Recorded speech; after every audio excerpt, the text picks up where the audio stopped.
Good afternoon, friends. Stephen Ben-Nun here with Israeli News Live on our Patreon channel. And as we talk about here, we like to share with you guys things that I don't normally share on my regular program of Israeli News Live, mainly because there's so much criticism if you try to tell people what's really going on in the world.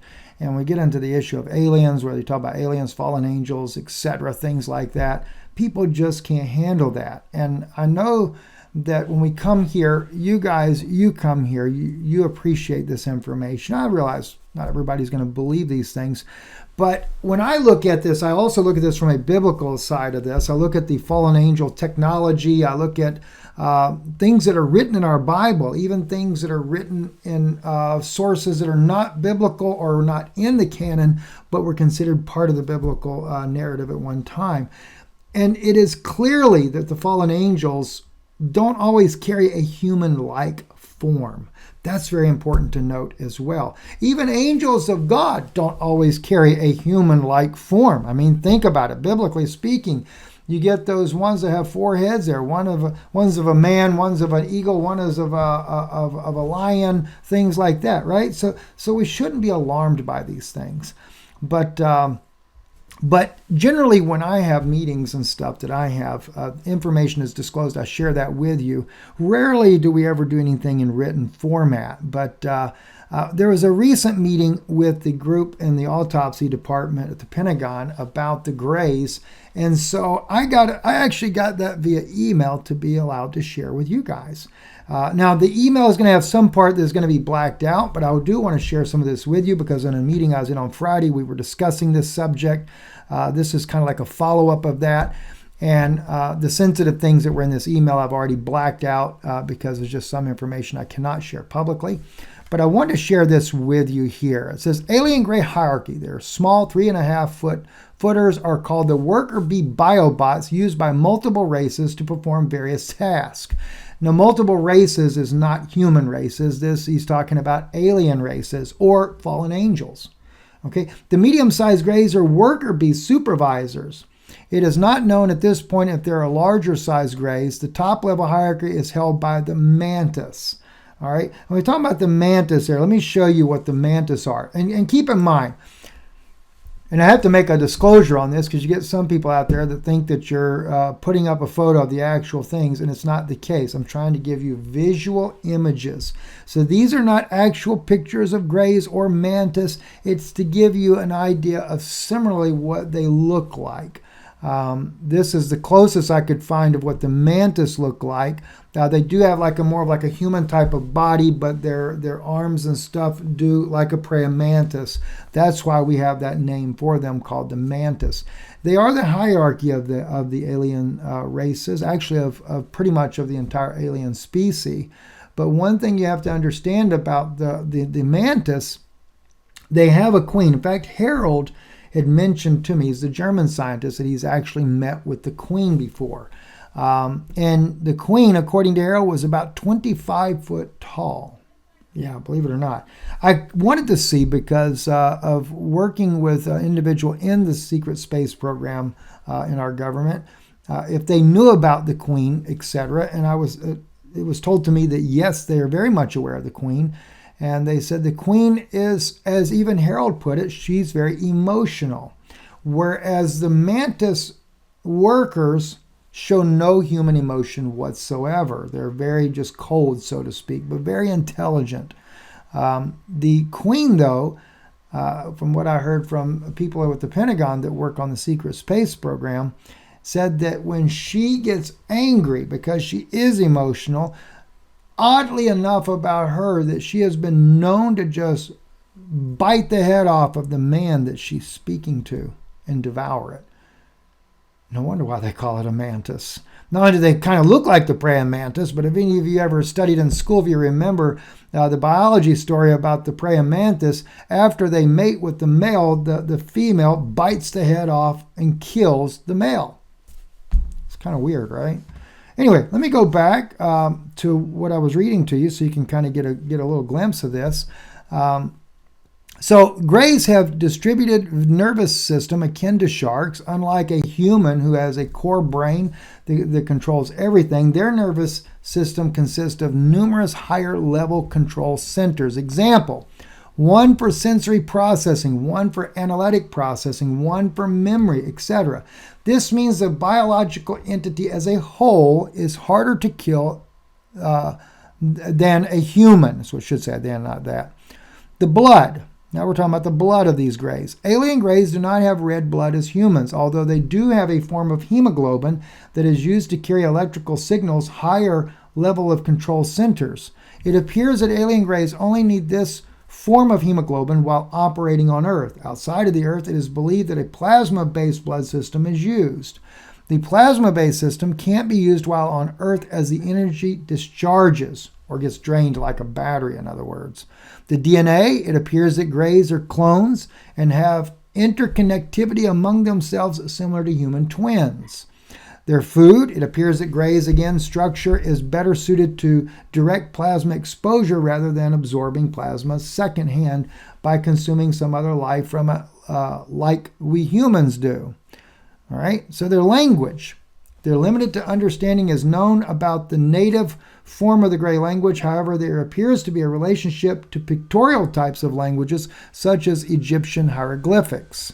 Now, we're going to be able to see this. Here we go. Certain languages, objects found on crafts, and other terrestrial elements are similar to objects associated for satanic ritual.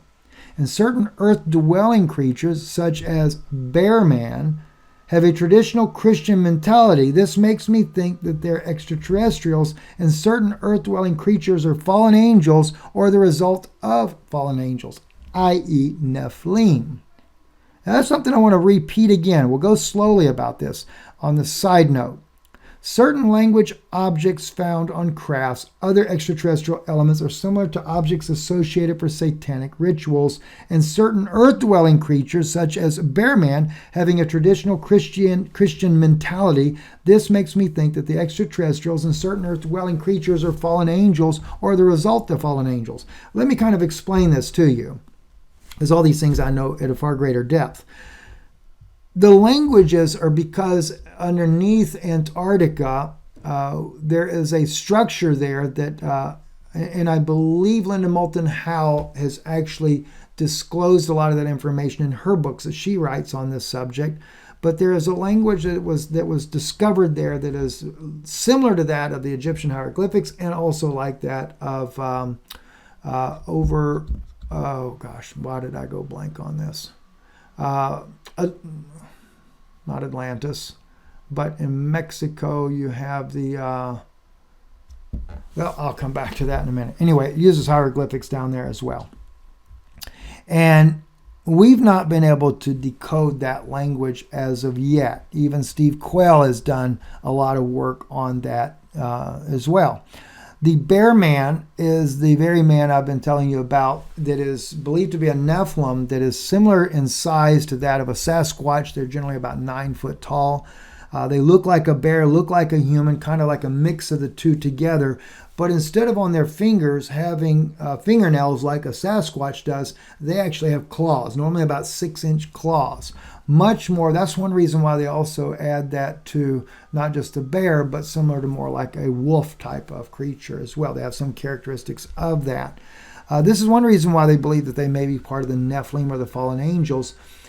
They do have the ability to communicate. They have the ability to also move into the ether, so they're transdimensional.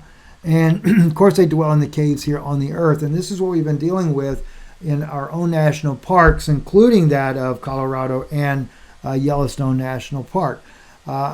And they have also been known to use the pentagram. They get into a lot of satanic rituals that are going on. And by the way, this has a lot to do with the soul transference, where they're even, and I can't go into this on our channel here, but you already know what's going on around the world right now, where they're claiming this, the spread of this thing. All right, let me just say it that way. Here, I can't say those things, right? But as a result, I think I shared with you guys already they believe this to be a contract being made with Satan. If you've done 3 of those, the first one, the second one, they call it boosters and stuff, then you are at risk of signing a contract that moves your soul from the body and allows an archon to take its place.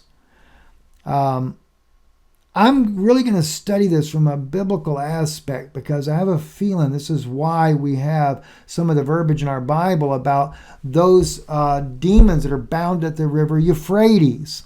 And they've been bound, and they're waiting for host bodies. So Satan has been busy making host bodies. And I'm going to go into that on our next video here because I'm going to be talking about Dulce, New Mexico, and our secret base there. I've been directed to a declassified document that's very difficult to find that I can share with you that will tell you a little bit more about that. But I wanted to get into this, share this with you because I thought it was fascinating. You get a little inside peek of what happens at a much higher level that is not being made known to the public.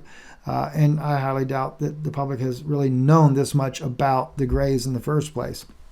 But Greys are, as they call them, as he described it in here in one spot here, like they're worker bee biobots, right there at the very top line.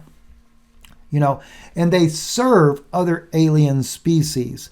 So it's one reason why they don't have a blood system. If you take the Nordics or the Venetians or the any of these groups here, they actually have anatomically very similar to us. They have hearts, they have lungs, they have blood in their body as well, just as we do.